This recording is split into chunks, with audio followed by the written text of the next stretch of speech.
Hello friends. कैसे हैं आप लोग? उम्मीद है फिट हैं, लाइफ एंजॉय कर रहे हैं। फ्रेंड्स, आज डिटेल से वीडियो शेयर करेंगे लॉन ग्रास के अबाउट। मतलब जो हम ग्रास ग्रो करते हैं अपने लॉन में, गार्डन में, उसको हमने कैसे मेंटेन करना है। बहुत सारे इश्यूज क्रिएट होते हैं। जो सबसे बड़ा इशू होता है वो ये होता है कि हमारा लॉन दब खड़प्पा हो जाता है। मतलब कहीं से वो बहुत ज़्यादा ग्रीन होता है और कहीं से ग्रास चलने लगता है। वाइट वाइट से पैचेस नज़र आते हैं, जैसे कलर वाली मिट्टी नज़र आती है। ये सबसे बड़ा इशू है, इसको हम फर्स्टली डिस्कस करेंगे। बेसिकली ये जो आपको वाइट वाइट सा नज़र आ रहा है, ये हमारा दबखड़ब्बा हो गया था लान। क्योंकि ये हमने जब भर्ती डाली थी, घर बना था, तो भर्ती बारिशों की वजह से बैठ गई थी, जिसकी वजह से ऊंचा नीचा हो गया था लान। इसको हमने दोबारा से मेंटेन किया था, मट्टी फिल की थी, मट्टी को इवन किया था, लेकिन यहाँ पे हमारा ग्रास ग्रो नहीं किया था। फिर इसका यहाँ पे हमने स्पेशल ट्रीटमेंट किया था।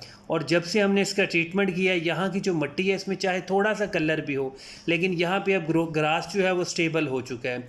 हमने कुछ जो पैचेस थे, 2-3 जो पैचेस आपको नर्सरी से मिलते हैं, वो मीटर मीटर का, वो भी हमने ला के ग्रो किया था, लेकिन वो सड़ जाता था। लेकिन ट्रीटमेंट करने के बाद अब वो अच्छे से ग्रो हो रहा है।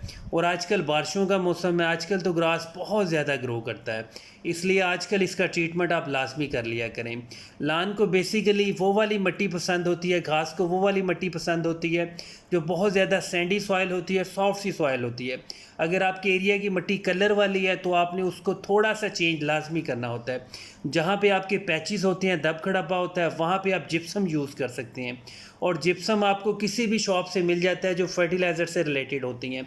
वाइट सा पाउडर होता है, वो आपकी मिट्टी जो कलर वाली मिट्टी होती है, साल्टीनेस होती है, उसको 100% रिमूव कर देता है।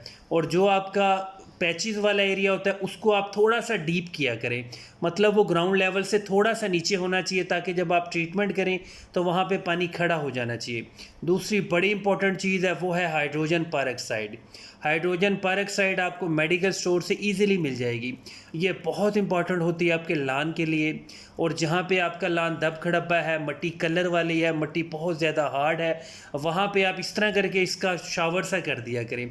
मतलब बोतल को हैंग कर दे, कतरा कतरा सा बोतल गिरती रहे, और जहाँ पे ये हाइड्रोजन परऑक्साइड गिर रही है नीचे पाइप को फ्लो कर दें। मतलब ये हाइड्रोजन परऑक्साइड डायरेक्ट घास पे नहीं लगनी चाहिए, नीचे पाइप का प्रेशर होना चाहिए, उस पर ये साथ मिक्स होता रहेगा और पानी के अंदर फिल हो जाएगा। पानी के अंदर मिक्स हो के आपके लान में ये बिल्कुल एक बार से मतलब इवन हो के मिक्स कर देगी, लान को फ्लड कर देगी। और इस तरह आपने जब भी पानी देना है, लान को फ्लड किया करें पानी। और कोशिश किया करें लान को हमेशा रात के वक्त पानी दें, ताकि जब गर्मी होती है, धूप होती है, पानी एवेपोरेट ना हो, ज़्यादा देर तक ठंडक रहे, ज़्यादा से ज़्यादा पानी अब्जॉर्ब करें, और लान को ज़्यादा टाइम लगे रूट्स तक पानी अब्जॉर्ब करने में।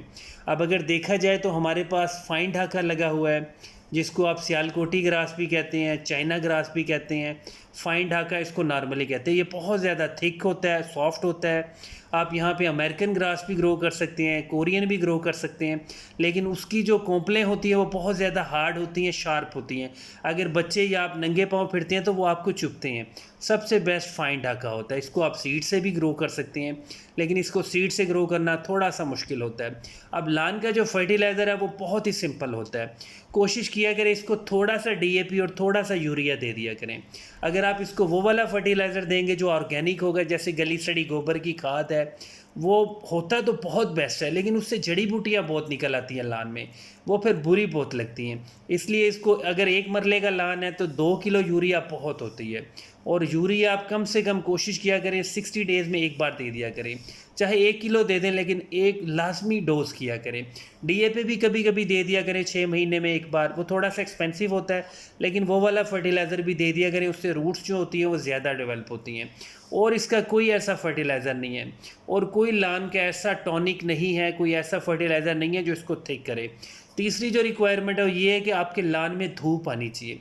अब आप देख सकते हैं हमारे जो बड़े बड़े प्लांट्स थे, जैसे मोरिंगा का प्लांट था, उसको हमने कट कर दिया था क्योंकि उसकी धूप हमारे आधे लान में आ रही थी, उसको हमने रिमूव कर दिया था। अब यहाँ पे हमारा बड़ा अनार का पौधा है जिसको हम रिमूव नहीं कर सकते, उसकी वजह से यहाँ पे धूप नहीं आती है, ठंडक सी रहती है।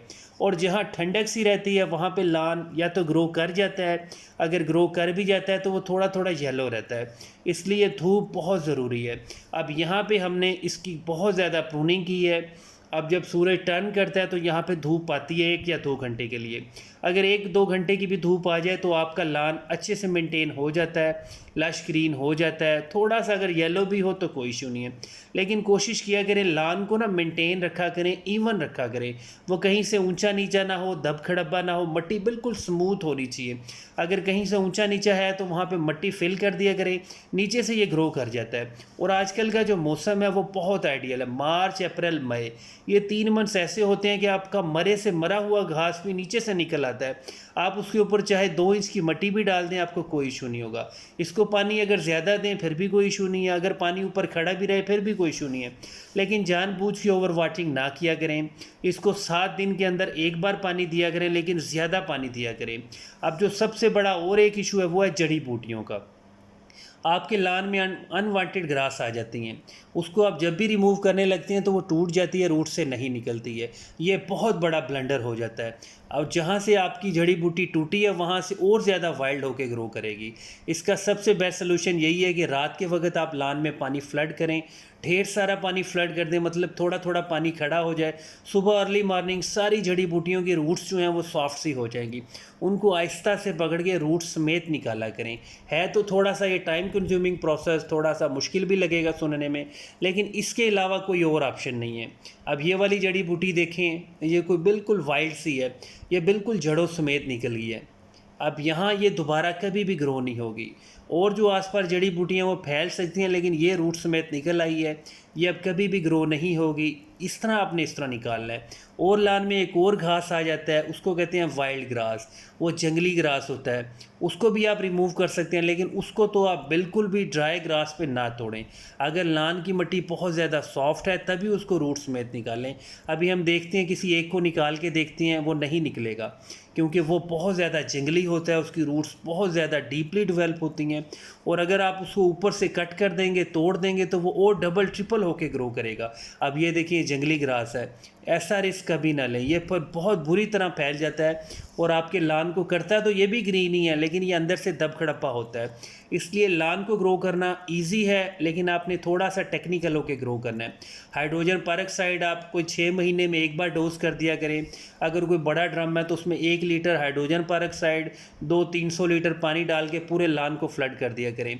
या तो फिर बोतल को ड्रिप बना के उल्टा लटका दिया करें, कतरा कतरा गिरता रहे, नीचे से पानी फ्लड कर दिया करें। आपका लान फिर भी ग्रीन रहेगा, लश ग्रीन होगा, स्मूथ होगा, कारपेट बनेगा और डब खड़ब्बा कभी भी नहीं बनेगा। फर्टिलाइज़र इसको वही दिया करें जो इनऑर्गेनिक हो, थोड़ा सा यूरिया, थोड़ा सा DAP, और इसको कुछ ऐसा इशू नहीं होता।